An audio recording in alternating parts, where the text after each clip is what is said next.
మీ business ఏదైనా మీ ఊర్లో promotion చేయాలంటే అది సుమన్ టీవీతోనే సాధ్యం. ఇప్పుడే సంప్రదించండి. ప్రిన్సిపల్ డిస్ట్రిక్ట్ జడ్జి గారికి, మేడం సునీతా కుంచాల గారికి, అసిస్టెంట్ కలెక్టర్ అంకిత్ గారికి, ఐపీఎస్ అంకిత్ గారికి, ట్రాన్స్పోర్ట్ డిప్యూటీ కమిషనర్ గారికి, ఈ వేదికలంటిన ప్రజలందరికీ, పత్రికా సోదరులకు ధన్యవాదాలు తెలియజేస్తూ ఉన్నాం. మరి ఇక్కడికి వచ్చిన చిన్నవాళ్ళందరికీ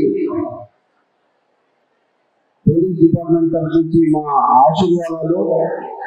మీరు మీ భవిష్యత్తులో మంచిగా గొప్పగా ఎదిగి ఒక ఉన్నత శిఖరాలను అందుకోవాలని కోరుకుంటున్నాం. ఈరోజు ఈ ట్రాఫిక్ మాసోత్సవాల సందర్భంగా రోడ్డు రవాణాపై అవగాహన సదస్సు నిర్వహిస్తున్నందుకు పోలీస్ డిపార్ట్మెంట్ మేము ట్రాన్స్పోర్ట్ డిపార్ట్మెంట్ సంయుక్తంగా ఈ యొక్క అవగాహన సదస్సు ఏర్పాటు చేసినందుకు అందరూ చిన్నారులు వచ్చారు. చిన్నారులు మీరంతా ఇక్కడికి వచ్చి ఒక ఉన్నతమైన ఛాన్స్ కొరకు మీరు ఇక్కడికి వచ్చారు కాబట్టి దీన్ని పాటించాలనే మీకు సదుద్దేశం ఉంటే, నిజంగా మీకు మనసులో ఒక సదుద్దేశం ఉంటే ఒక 10 నిమిషాలు సైలెంట్ గా ఉండాలి. ఎవరైతే మాట్లాడతారో వాళ్లకు ఈ ట్రాఫిక్ రూల్స్ గురించి అవగాహన లేదు, మేము పాటించము అనే వాళ్ళు మాట్లాడండి. ఎవరైనా ఉన్నారా? అలాంటి వాళ్ళని మీరు తక్కువ ఐడెంటిఫై చేయండి. ఎందుకంటే ఇది చాలా ఇంపార్టెంట్. ఇప్పుడు ఇంతకుముందు స్క్రీన్ లో చూసాం, మనం అక్కడ మాట్లాడుతున్నారు. స్క్రీన్ లో చూసాం మనం, ఒక ఫాదరు మదర్ ఇద్దరు బయటకు వెళ్తుంటే చిన్నది పాప హెల్మెట్ అంటే కోప్పడి వెళ్ళిపోయారు. పోవడం వల్ల యాక్సిడెంట్ అయింది. హెల్మెట్ పెట్టుకోకపోవడం వల్ల దాంట్లో ఇద్దరు చనిపోయారు. ఇప్పుడు ఆ చిన్నారి అనాథ. అలాగే ఈ సొసైటీలో అది వీడియో అట్లాంటి చాలా సందర్భాలలో మనము ప్రమాదాలు చూస్తూ ఉన్నాము. ఈ దేశంలో సంవత్సరానికి దాదాపు 4,50,000 ప్రమాదాలు జరుగుతూ ఉన్నాయి. అందులో 1,40,000 ప్రాణాలు వెళ్ళిపోతున్నాయి. దాంట్లో ప్రమాదాలకు కారణం హెల్మెట్ లేకపోవడం, స్పీడ్గా నడపడం, మద్యం సేవించి నడపడం, ట్రాఫిక్ రూల్స్ పాటించకపోవడం. మీలో ట్రాఫిక్ రూల్స్ తెలియని వాళ్ళు ఎవరు చేతులేపండి. అందరు తెలుసు కదా ట్రాఫిక్. మీకు లాగే పెద్దవాళ్లకు, బండి నడిపే వాళ్ళకు కూడా అందరికీ ట్రాఫిక్ రూల్స్ తెలుసు. అయినా కానీ ట్రాఫిక్ రూల్స్ పాటించకుండా ఈ వాహనాలు నడపడం వల్ల ప్రమాదాలు జరుగుతున్నాయి.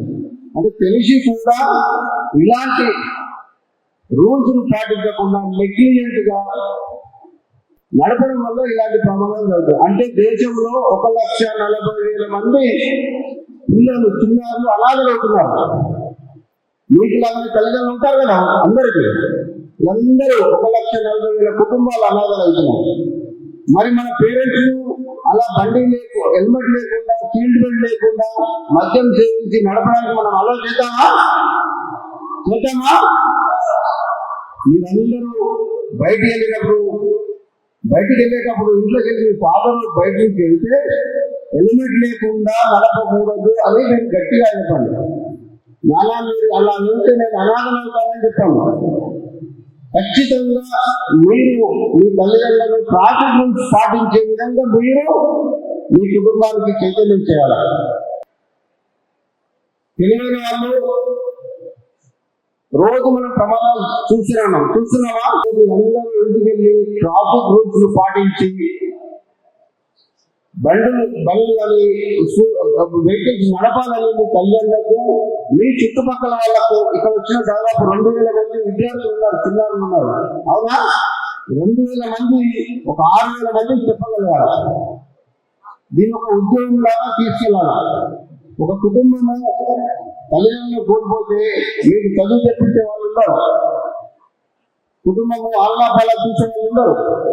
అందు గురించి ట్రాఫిక్ రూల్స్ అనేవి చాలా జాగ్రత్తగా ఇవన్నీ మనం ఏర్పరుచుకున్న చట్టాలను మనం గౌరవించాలి. దయచేసి ఇక్కడ ఉన్న పెద్దవాళ్ళకి, స్కూల్ యాజమాన్యానికి కంపల్సరీ ఈ ట్రాఫిక్ అవేర్నెస్ గురించి ఒక వీక్లీ ఒక క్లాస్ ఏర్పాటు చేసి ఈ ట్రాఫిక్ నిబంధనల పైన ప్రమాదాల పైన మనము అవగాహన పిల్లలకు ఈ దేశ ప్రజలకు నేర్పాలా. ఎందుకంటే మీరే బాధ్యత గల పౌరులు. ఏమైతారు మీరు? భారత బాధ్యత గల పౌరులు కావాలి మీరంతా. మిమ్మల్ని చూసి దేశం గర్భించే విధంగా మీ ఎదుగుదల ఉండాలి. అవునా? Thank you.